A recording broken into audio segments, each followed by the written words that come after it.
Picture Dallas back in June of 2024, Kyrie Irving and Luka Doncic walking off that floor together after punching their ticket to the NBA Finals. Two of the most gifted offensive talents of their generation, sharing a backcourt, reading defenses in perfect sync, building something during that one blazing playoff run that looked like it might define an entire era of Mavericks basketball. Then, less than a year later, everything changed. Luka got sent to Los Angeles in what's been called the most stunning transaction in modern NBA history. That partnership was severed overnight, and Kyrie was left behind in Dallas, only to tear his ACL just weeks after, missing the entire following season while his former backcourt partner started a brand new chapter 3 states away. That's the emotional wreckage this whole story starts with. And at 2:51 this afternoon, live on an NBA Today segment, Shams Charania told the entire basketball world that wreckage was about to be undone in the most dramatic way imaginable. Kyrie Irving has been traded from the Dallas Mavericks to the Los Angeles Lakers. Before you scroll away, here's what I'm promising you by the end of this video. The exact reasoning Shams gave for why Dallas's brand new front office, the same one that had publicly denied any trade interest just days earlier, completely changed course. I'm also going to walk you through what Luka Doncic himself did live on Instagram 11 minutes later, something multiple outlets are already calling one of the most emotional athlete reactions of the entire NBA offseason. Stay with me, don't click off. Here's exactly how this went down. Malika Andrews was running NBA Today, right in the middle of discussing Summer League recaps when her earpiece clearly detonated with real force. She stops mid-sentence. "We have to go to Shams, this is enormous, please stand by." And they cut to him. Shams delivers, and here's the direct transcript. I want to walk through exactly how fast this all developed, because just days earlier, sources close to Dallas's new front office had firmly indicated there was no trade interest in Kyrie Irving. That was the story only days ago, so how does it flip this fast? Re-evaluating the roster construction around Cooper Flag. That's Shams pinpointing the actual organizational philosophy driving this whole reversal. It's not just that an offer came in, it's genuine new management rethinking what timeline actually serves their young cornerstone best. And 11 minutes later, exactly as promised, Luka Doncic posted to his Instagram, and the reaction spread fast across every major sports outlet. A single video, no words, just Luka staring at his phone, visibly emotional before looking up at the camera and mouthing, "He's coming back." Sit with that too. Not a caption, not some written statement, a raw, unscripted, visibly emotional video from a superstar who almost never shows that kind of public vulnerability. That kind of authentic, real-time reaction is exactly the sort of human confirmation no amount of official team messaging could ever replicate. Now, here's the whiplash, because I already know what you're thinking. Dallas's new front office had just publicly said there was no interest in trading Irving. That was the story only days ago. So how does it flip this fast? Here's the honest answer, and it comes down to understanding something real about brand new front office regimes. Harrison and company have only been on the job a matter of months, still fully evaluating the roster they inherited, and early public statements reflect where the thinking stood in that moment, not some permanent locked-in position. Once Irving's medical clearance became fully and officially documented, not just optimistic reporting but genuine, verified medical sign-off, the whole calculus around his remaining value and fit shifted. And a new front office still actively shaping its long-term vision around a young cornerstone in Cooper Flag recognized a real opportunity to accelerate that timeline through an actual trade. Stay with me, because once you understand exactly why reuniting Kyrie with Luka makes basketball sense just as compelling as the emotional story, this stops looking like a simple reversal and starts looking like the single most obvious basketball marriage available anywhere in the league.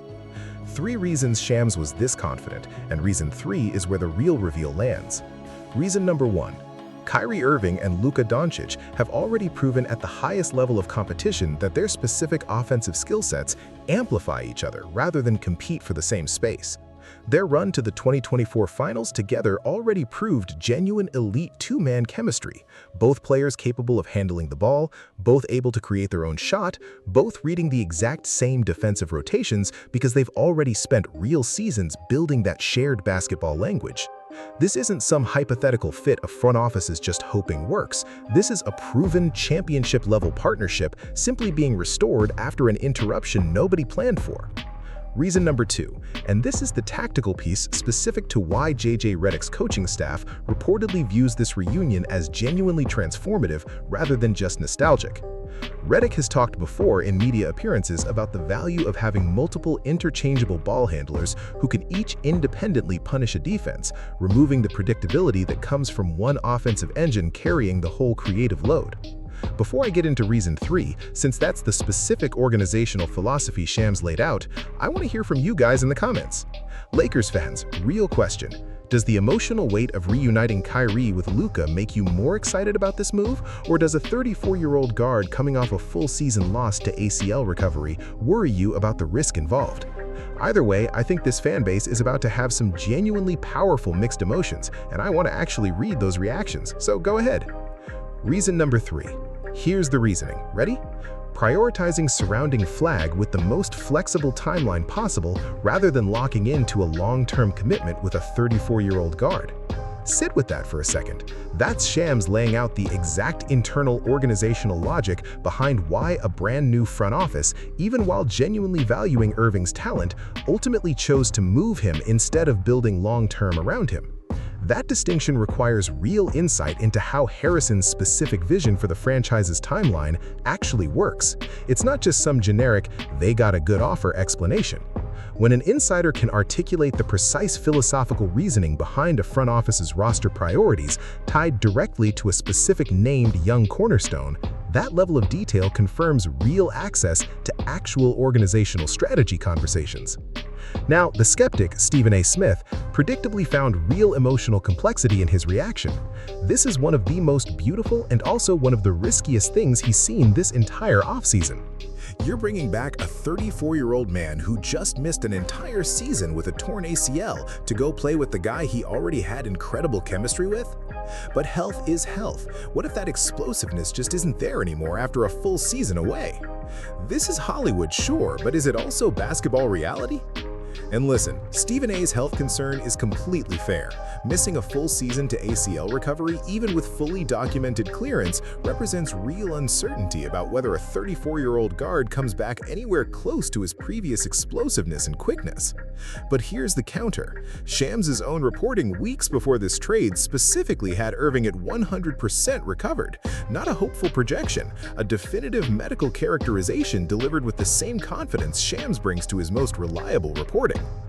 And Irving's game, unlike some players who lean purely on athleticism, has always relied just as heavily on footwork, craft, and shooting touch as raw explosiveness, attributes that tend to survive ACL recovery more reliably than pure vertical burst does. Stephen A is running the math on generic ACL recovery risk, but the specific medical reporting, combined with Irving's specific skill profile, both point to a more favorable outlook than that generic risk category alone would suggest. Here's the part of this story that genuinely writes itself. Kyrie Irving requested a trade out of Boston years ago specifically to build something alongside LeBron James, only to leave the Nets before ever fully getting there.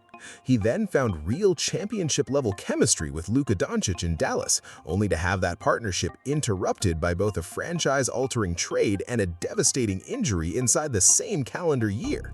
Now, after all that heartbreak, he gets the chance to simply pick up exactly where that Dallas partnership left off. Not with some new, unproven co-star, but with the exact same generational talent he already built real, tournament-tested chemistry with, in the exact city that talent now calls home. But I owe you the honest risk here too.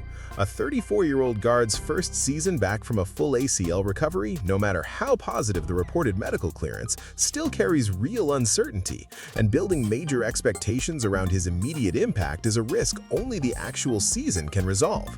So let me bring it home. Kyrie Irving to the Lakers matters because it restores a proven championship-caliber partnership with Luka Doncic that was interrupted by circumstances entirely outside either player's control, because Dallas's new front office genuinely reevaluated its timeline around Cooper Flagg, and because Shams' specific explanation of Harrison's organizational philosophy confirms genuinely informed sourcing. Luka Doncic's own raw, unscripted, emotional reaction is the receipt that this reunion matters just as much to the player himself as it does to any fan watching at home. Now here's what I'm watching next, and this is going to be its own video, so hit subscribe. If Kyrie lands in Los Angeles, the very next question is exactly what draft compensation Dallas received and how JJ Redick structures shot distribution across a backcourt that suddenly features two elite, ball-dominant creators. I've got a read on it that's going to surprise you. For now, drop your comments, hit like, hit subscribe. Lakers fans, this partnership never should have ended in the first place.